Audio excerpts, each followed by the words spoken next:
In today's show, we're talking San Antonio Spurs and their value for the upcoming season. Michael Bolton. Thanks, Josh. It's Michael Bolton here, and it's time for another episode of the Locked On Fantasy Basketball Podcast. Let's get to it. Let's get to it, indeed. You are Locked On Fantasy Basketball, your daily fantasy basketball podcast, part of the Locked On Podcast Network.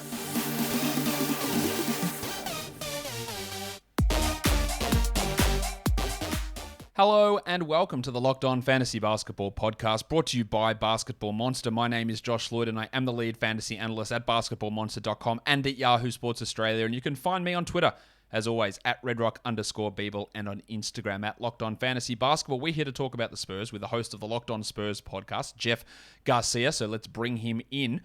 Let's do it right now, in fact.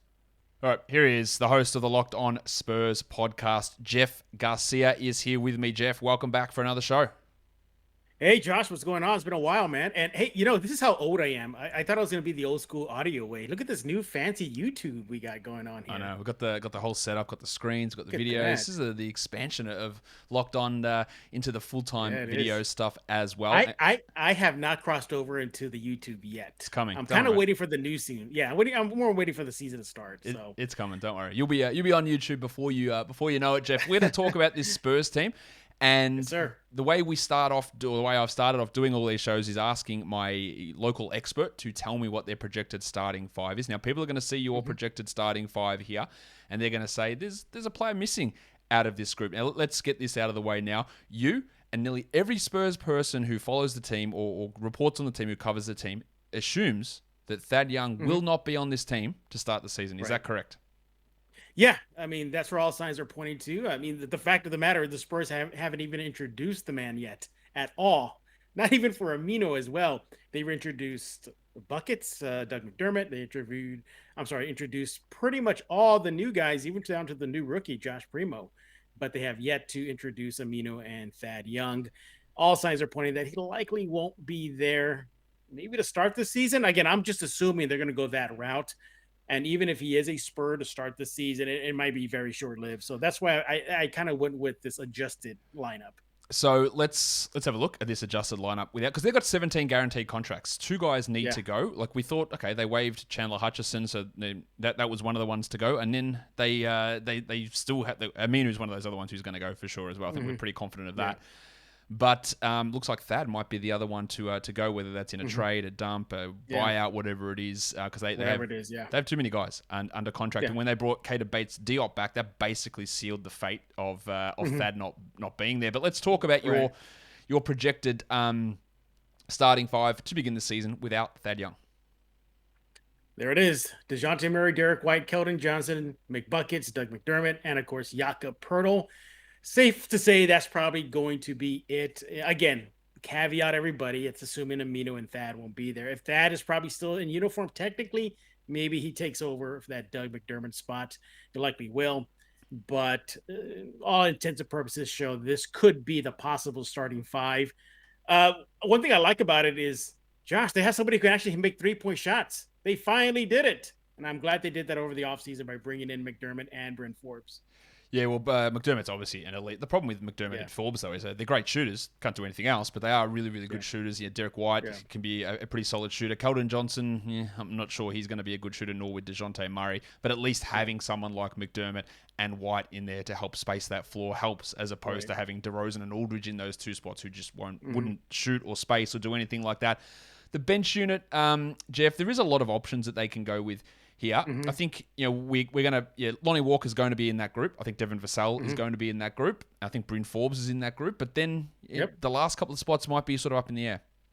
Yeah, and that's kind of where I think they might go in the route with Thad Young if they decide to trade him. Maybe they just bring in some complimentary guys to come off the bench, whoever they deal with. If they go the trade route, you mentioned waiving him. That's a possibility. I hope they don't. Hope they get something in return, even if it's draft picks. I think that this is a rebuild. This is exactly what this team needed for quite some time, is just to pull the plug and start all over again. They're finally getting it done. Yeah. The reason I think Amino and Thad are going to be good because they don't fit into the rebuild at all. They what's the point of keeping him on if this whole idea is to let the young guys get the reins of the team and take over? So, yeah, it looks like it's going to be pretty thin on the bench unless you're going to bump up Trey Jones, who had an outstanding summer league. But, it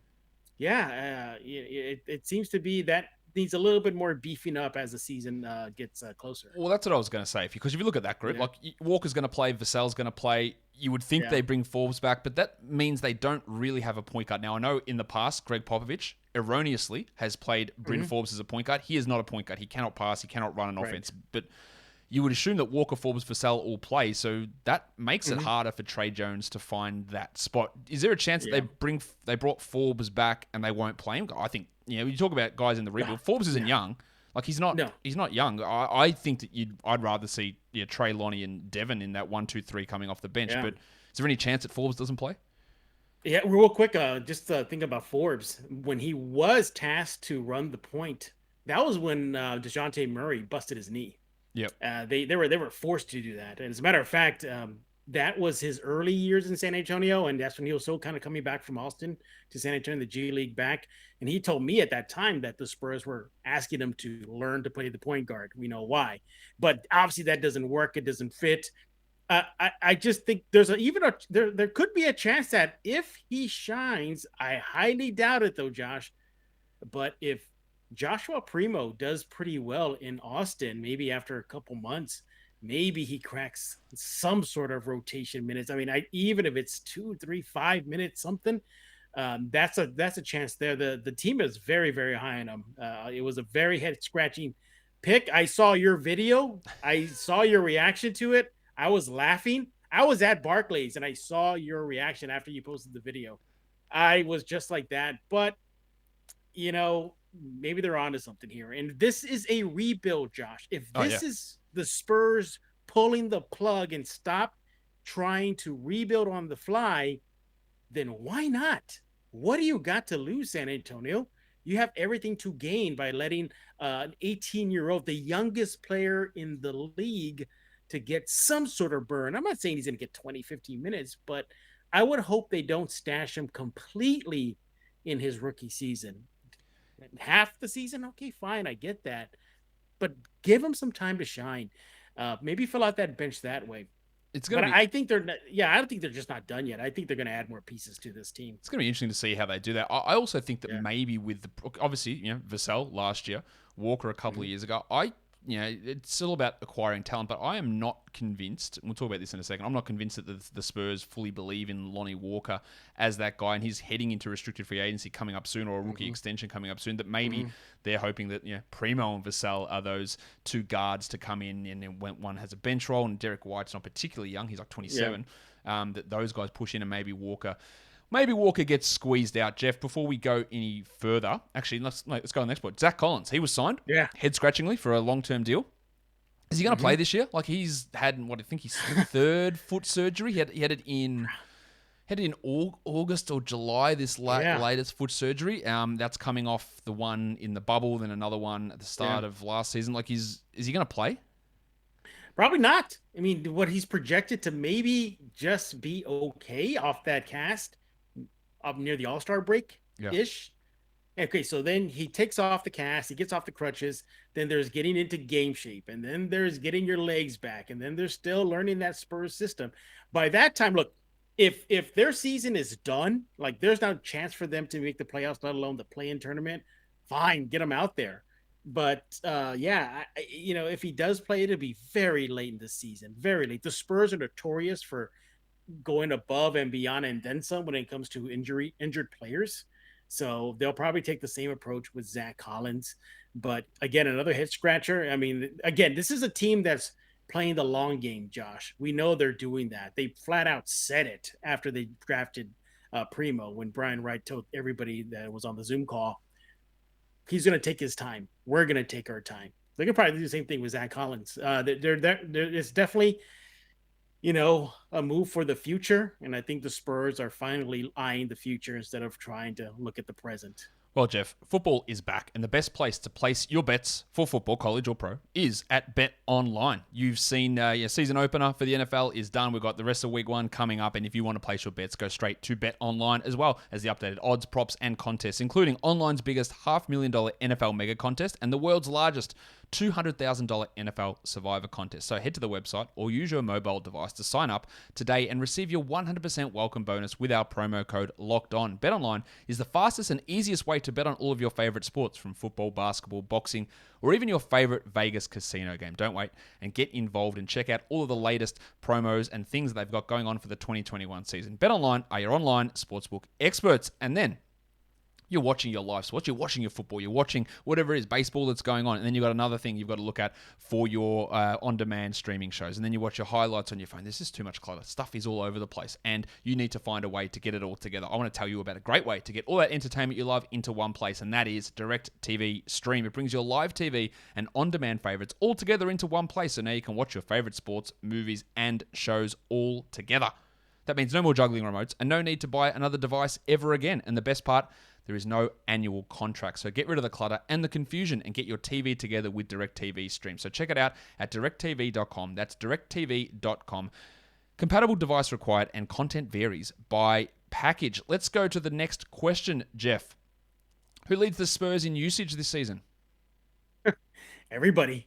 I think everybody does. I mean, you're looking at maybe Keldon Johnson. You know, he's going to probably get the bulk of the usage rate. Dejounte Murray. I think your usual suspects. The ball's going to be spread around now. No, there's no more DeMar DeRozan to be that guy with the ball majority of the time. There's no more Rudy Gay. There's no more Patty Mills. They're all gone now. Mm-hmm. The Spurs are going to be looking at each and every individual to see what they can do, and if it means flipping some of these guys, so be it. I mean, that's the train that I'm on, Josh. If these guys are doing pretty well, say near the trade deadline, and if there's a viable deal that they can bring in an all-star player, because this is a team, as of this recording, does not have an all-star at all. Not even one. Not even on the bench. Not even an old vet that been there, done that. None of that. So I think you're going to see the ball spread about. I think it's going to be a very balanced team as far as usage rate, with the exception of Keldon and Murray probably dominating the ball for the most part. One thing I would like to see Derrick White do is when you look at his statistics since his entry into the NBA, he's gone up statistically pretty well throughout his career. But with the loss of DeMar DeRozan, who's going to be that facilitator? DeMar DeRozan was the Spurs' #1 facilitator. I'd like to see Derrick White take more of that responsibility. I think it's got to be Derrick White. I actually think Derrick White leads the team in usage this season as well. Last season, when DeRozan was off the court, he had a usage of over 26%. Derrick White. Mm-hmm. And basically his role last season was to, his playmaking was reduced because of DeRozan. His role was to be, just get it there and shoot, because he was the only guy in that lineup who could shoot threes. I'll be interested to see how that. I think it's between him, Murray, and Keldon as to who gets a nod. I think White will get it, but it could be Keldon that gets that usage. I'm not 100% sure that he can handle that increased usage. We will see, but I think it's those three. But it is an interesting question because you said there's no star, there's no #1 guy on this team yet. Maybe someone steps up. I don't think Dejounte can carry this 27, 28 usage role. I don't think Keldon can. I don't think Derrick White can carry a role that large necessarily, but they're all going to have to take some big steps forward this season and see where it all goes. Vassell, Lonnie Walker, they're both probably going to be coming off the bench. I think a lot of people, Jeff, would have immediately assumed that Lonnie Walker would just step into DeMar DeRozan's role, but you don't think that. I don't think that either. So, I said this last year a lot of times as well. I think that Vassell is going to be pretty clearly ahead of Lonnie really soon. Is that the way that you think it could go this season? Yeah, I think it's going to go that way. What Devin brings to the San Antonio Spurs on the court is better than what Lonnie has shown in how many years already? Yeah, 3 or 4 years, hasn't he been there? Yeah, exactly. Lonnie, who self-admitted to me last season repeatedly during Zoom sessions that he needs to work on consistency. He got a little better last season. Highlight was when DeMar DeRozan was out for personal reasons. Lonnie stepped in, and he had a pretty good 2-3 games in a row. But again, it fell off. So maybe, with the increased minutes now that the veterans are gone, they're going to be spread out to these young guys. Maybe that helps his consistency. We don't know yet. But one thing we do know is just in his rookie season, Vassell was really good defensively, really good offensively, showed flashes that he can knock down the NBA three. Josh, he went on I forgot, an X amount of game streak without a turnover. Very high basketball IQ. Had a few rebounds or more in about another stretch of games last season. I think the Spurs are very high on him, and you're going to see a lot out of Vassell this upcoming season. Yeah, I'm pretty excited to see what he can do. He's a pretty good defensive player, good shooter. Now, interestingly, Jeff, last season, Lonnie Walker started more games than he came off the bench for. He started 38 games. That was because of the multiple injuries to Derrick White. Right. He only averaged 12 points in those games. He doesn't get any rebounds, assists, steals, or blocks. His efficiency was below par.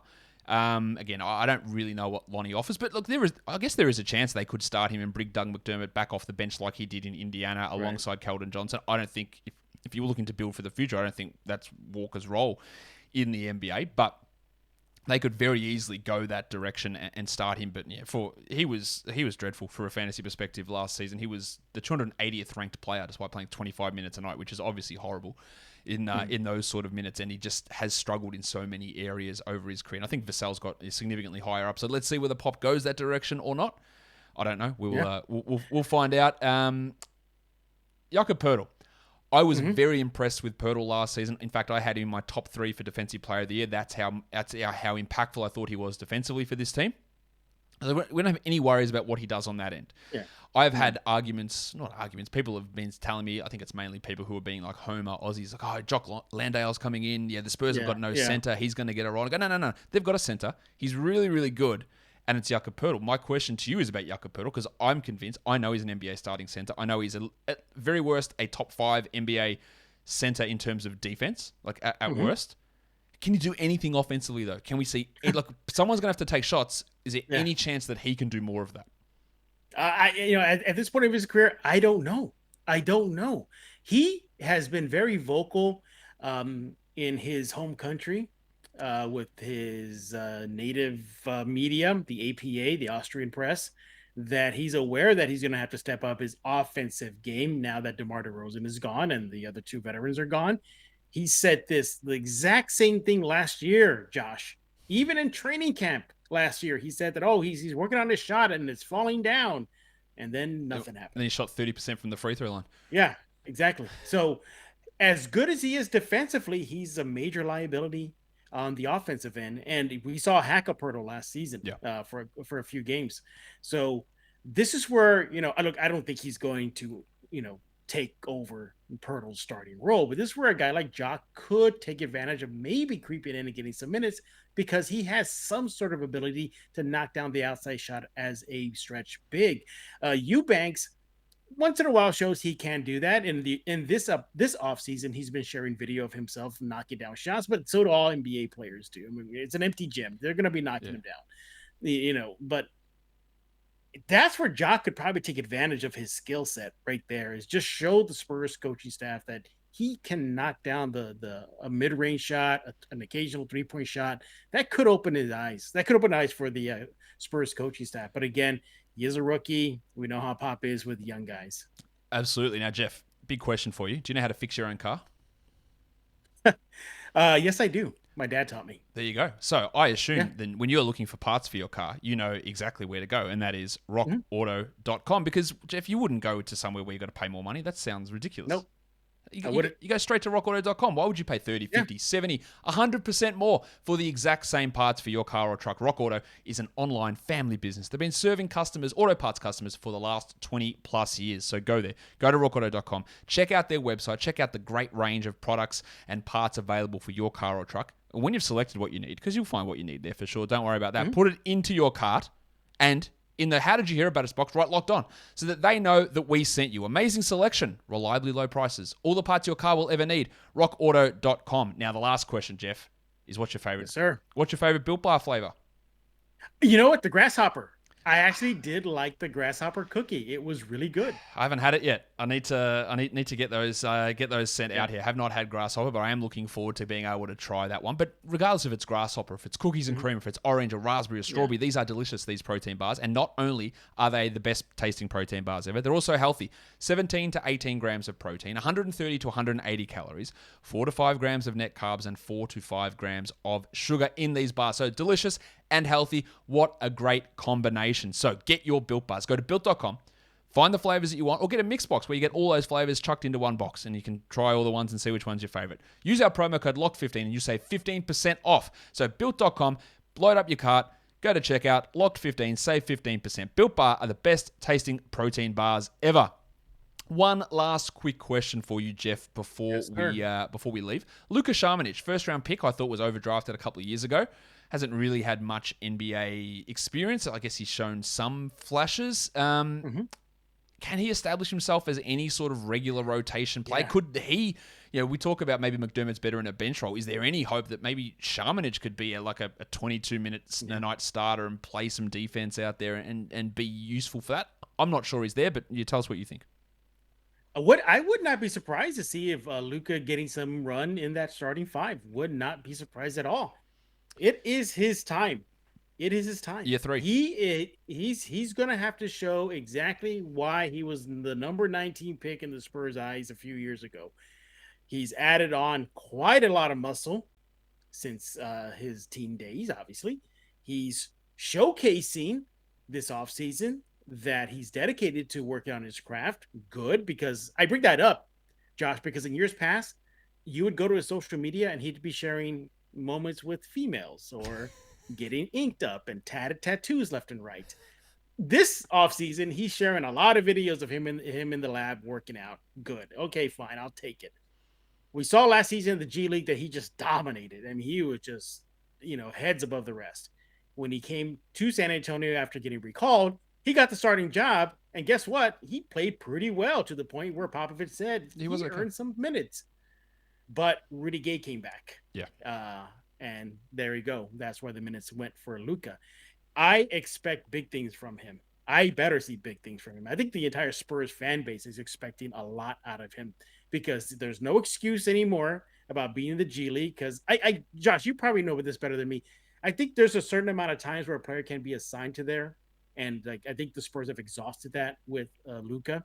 So he will be on the Spurs bench. Am I reading that right? I'm trying to remember what the G League rules are. There's a rule there. Yeah. It's after a certain amount of years in the NBA, you can't be sent down without your permission. I don't know if it's 2 years or 3 years. I think it might be 3 years that you can't be put to the G League without your permission. Thank you. Yeah. Very similar to the summer league rules, where in your first 2 years your team tells you to go there, but if you're in your fourth year, you only can play in summer league if you agree to it. I think it's similar.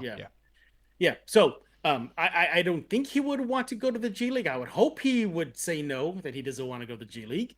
So it is his time to shine. On paper, he is everything the Spurs need. A big that can run, a guy that can stretch the floor, young. Their power forward stocks are pretty thin. Yeah, exactly. Athletic, can protect the rim. In the flashes we saw last season, he was even doing pretty good against Zion Williamson in that one game he defended him. So, and I know we were making a lot out of those few games, but it was the largest sample size we ever saw out of Luka in an NBA uniform. So Spurs fans are trying to project that out of what can he do if you maximize minutes, give him some spiked minutes and what he's had right now. Luka is definitely one of the players. He's actually my top 2 guys that are under the microscope. It's Lonnie and Luka. What can these 2 guys do? It's going to be really interesting. Sorry, Jeff. You got to see. No. I was just say, I'm excited to see what he's going to do if the Spurs decide to give him a lot more burn, and I'm hoping they do. But he has no more excuses. It's his time to prove his worth.